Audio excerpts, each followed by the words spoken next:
Which child's memories surprise you most when you come back to paint? Okay, so child memories and painting for me is deeply connected because I was a very creative person, child, when I was a child, always with lots of color pencil paintings, but I used to really eat color pencil, which is not right. But especially now with my Prismatic Identity collection, I use lots of black lines to define my subject, and it was not long ago, but I realized that those black lines, it was with me since the beginning of my identity, let's say like that, because even when I was a child, around like when I was 12 years old, I was doing the same kind of lines, black lines, contouring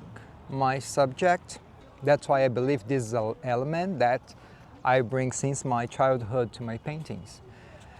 And if I could say about any particular moment that comes to my head when I start painting, the same joy that I have when I'm creating, when I am trying new materials, this is the same experience for me that I have today that I used to have in the past, which is great because I feel that those kinds of feeling is true joy for myself.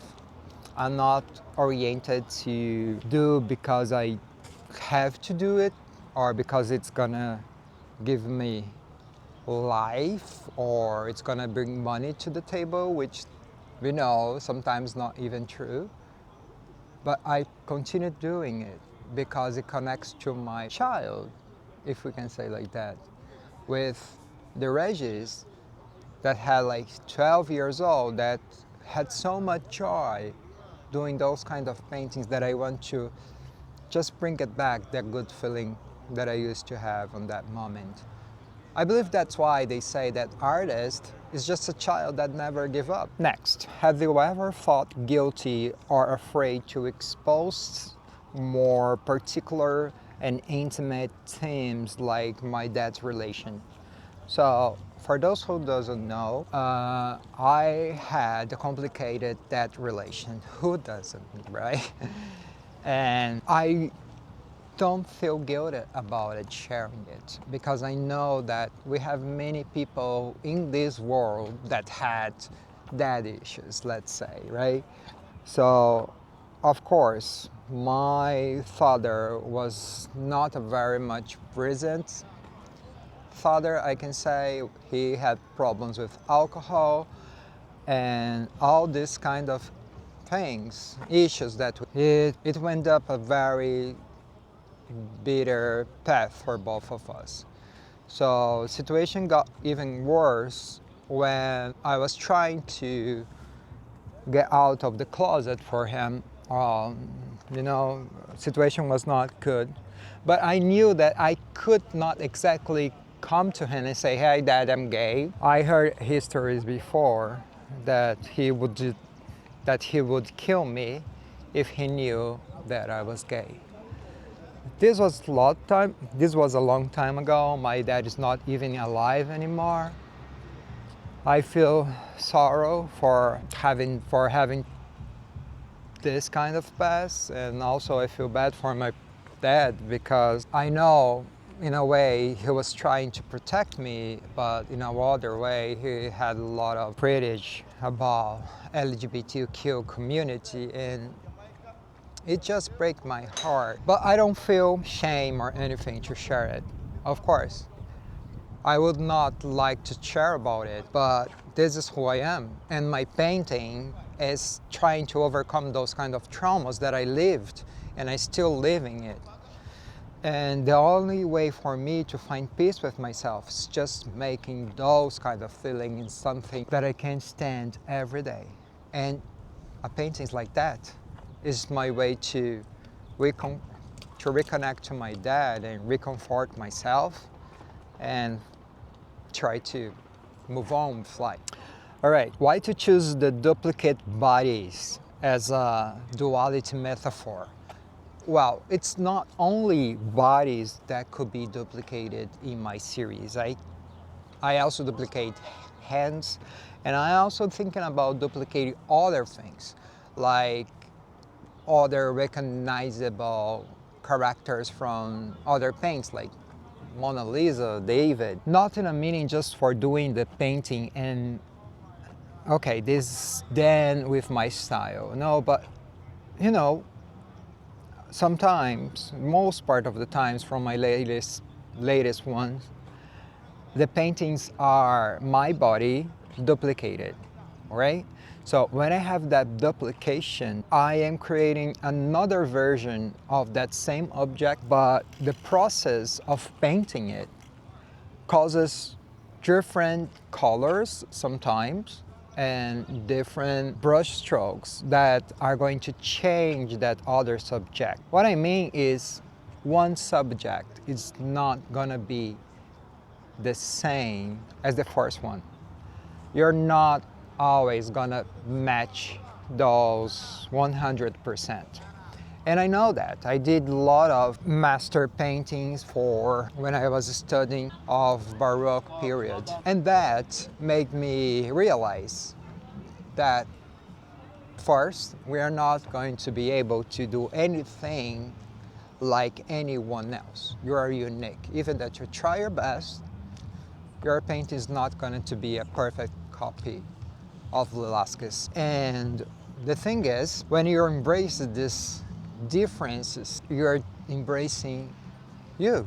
You're embracing life. So the process for me to paint and the difference that comes into the image when it's finalized, it's a way to represent the different choices that's in prismatic identity. So I'm not just developing anything new, I'm just using the tools that I already have to pass the message. We are not perfect. Okay, next question. Which situation on your adult life, like bills, work, relationship, pushes you into art ever more? Having a 9-to-5 job is already fucking hard. So my job, it's nothing related to art. It's, as much as I like to work there, I still think that I have something to tell, that I want to do more. And when life gets too busy, when I see that I have too much ongoing that I cannot figure it out or cannot do it by myself, that I'm losing myself, I know that's time to paint. Because this is the moment that I really can connect with the things that I want to say.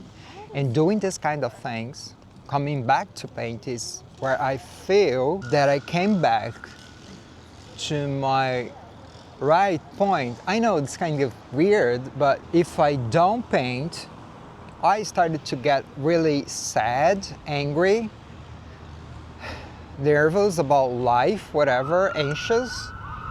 And